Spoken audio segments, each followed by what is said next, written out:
Cloud burst या बादल फटना किसे कहते हैं? क्या कराची में क्लाउड बर्स्ट हुआ? हकीकत सामने आ गई। आइए हम आपको बताते हैं इस वीडियो में।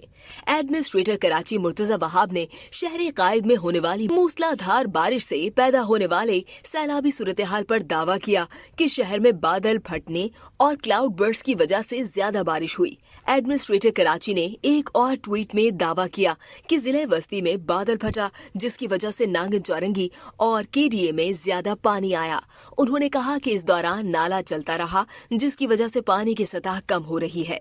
मशीनरी तैनात है और तमाम अंडरपासेस ट्रैफिक के लिए खुले हैं।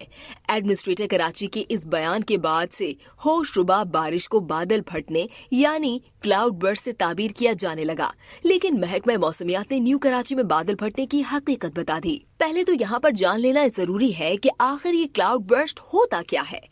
महकमा मौसमियात पाकिस्तान के मुताबिक क्लाउड बर्स्ट को रेन गश और रेन गस्ट भी कहा जाता है। अगर किसी छोटे इलाके में मुख्तसर वक्फे से शदीद बारिश हो जाए तो इसे क्लाउड बर्स्ट कहा जाता है।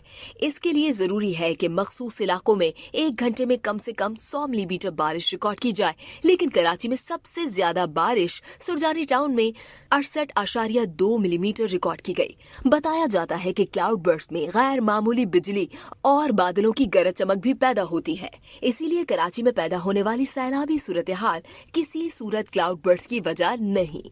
महकमा मौसमियात के चीफ मेट्रोलॉजिस्ट सरदार सरफराज का मुर्तजा वहाब के दावे की तरदीद करते हुए कहना था कि नॉर्थ कराची में बारिश नापने की सहूलत मौजूद है।